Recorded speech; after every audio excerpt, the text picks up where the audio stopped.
Dear Patriots, before the news starts, please subscribe to our patriotic channel by clicking the subscribe button. Give us a thumbs up to this video. Don't forget to leave your opinion below in the comments section. Share the news on Facebook and Twitter so your friends see it. Thank you. This young girl just gave Melania Trump the shock of her life, and it's absolutely adorable.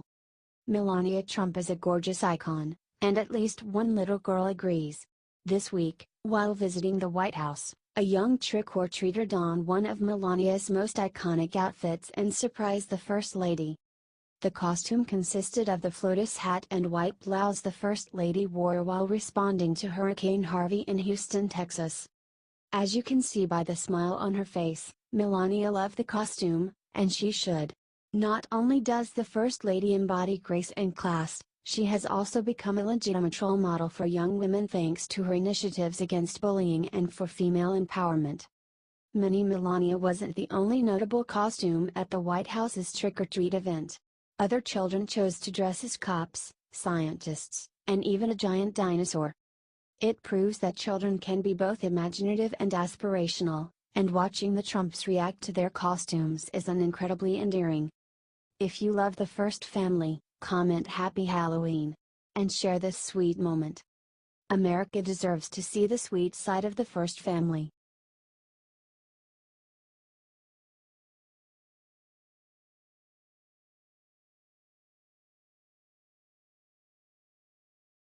Just an NYC attacker's name revealed. This is huge. A horrific attack in Manhattan, New York City Tuesday left at least 8 people dead as a man drove a white van into a crowded street. The man's name is reported by ABC to be FLOTUS, reportedly a 29-year-old from Tampa, Florida. Another report has suggested his middle name is Habibulivic, which suggests he may have Balkan Muslim origins. Eyewitnesses report hearing him scream Allahu Akbar after leaping from his van and brandishing several replica weapons. NYC Mayor Bill de Blasio has called this an act of terror, and NYC police are treating it as a terror attack. This is breaking news, and Liberty writers will be watching it closely for more developments. Share this out. HT Washington Times.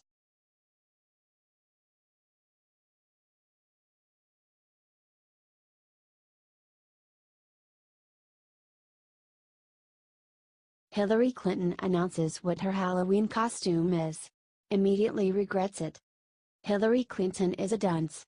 The 2016 Democratic candidate announced on Monday what she is planning to dress as for Halloween. She made the remark when she appeared at the Roosevelt University for part of her What Happened tour. Here's the laugh out loud video below. The minute I heard it, I busted out laughing. Here is an artist rendering of Hillary the President below. Just wait till you see the whole thing.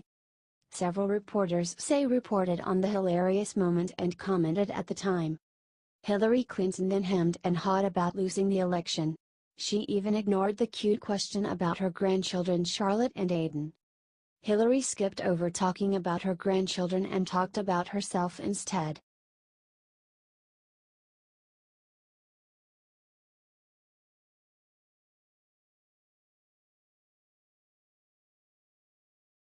Sean Hannity discovers easy way to humiliate George Clooney and beat Hollywood at On Game.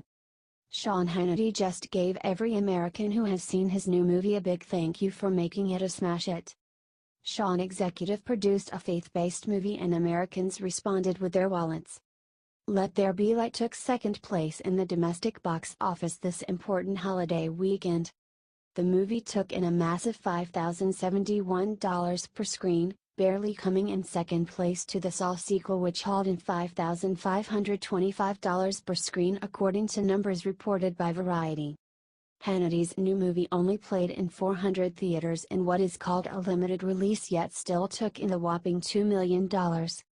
Humiliating George Clooney, whose new movie Suburbicon played nationwide and took in just $3.5 million, making it the biggest flop of Clooney's directing career.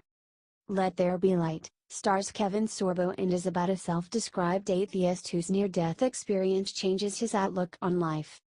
Liberal Hollywood has increasingly moved the bar, making simple and honest films with solid faith and family values harder to find, Hannity said.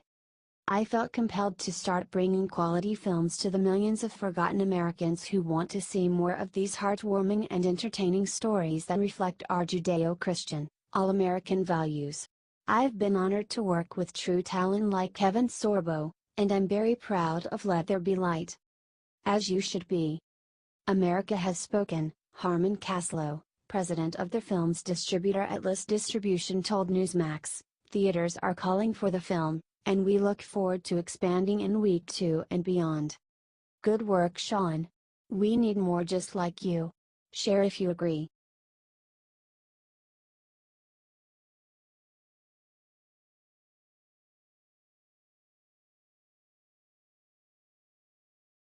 Breaking truck ramming in Manhattan kills several, injures more. Several are suspected dead and multiple more wounded following a truck ramming in Manhattan on Tuesday, according to Daily Mail. A truck reportedly mowed down cyclists on a bike path before someone opened fire. It's unclear at this time whether the driver of the vehicle was the same person shooting. Officials have one suspect in custody at this time. Singer Josh Groban was reportedly nearby and tweeted as the events unfolded. One police officer was hit during the shooting, but it's expected he'll recover. A witness said he saw a man wielding 2 guns and running around. And then all of a sudden, 4 shots went off and we all just started running.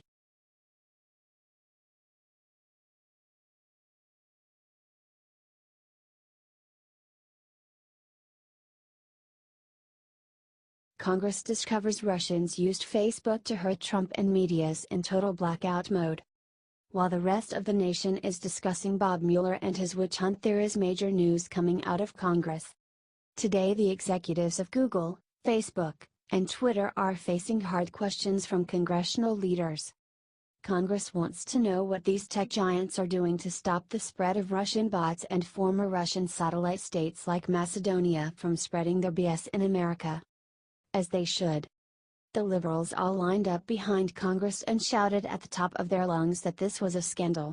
But something funny happened on the way to the lynching. The left got humiliated.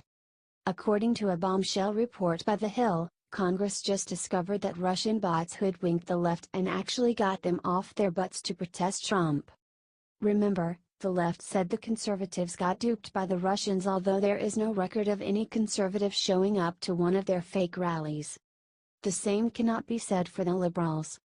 As The Hill's report clearly shows, thousands of Americans attended a march last November organized by a Russian group that used social media to interfere in the 2016 election. The demonstration in New York City, which took place a few days after the election, appears to be the largest and most successful known effort to date pulled off by Russian-linked groups intent on using social media platforms to influence American politics. Over 16,000 hysterical liberals said they would attend the march, and between 5,000 and 10,000 actually showed up in New York to protest Trump's win, effectively destroying the whole Trump-Russia narrative and ending the last liberal hope to impeach Trump. Sorry guys, you have 4 years to get your act together and try to beat Trump fair and square. Good luck, you will need it. Share if you agree.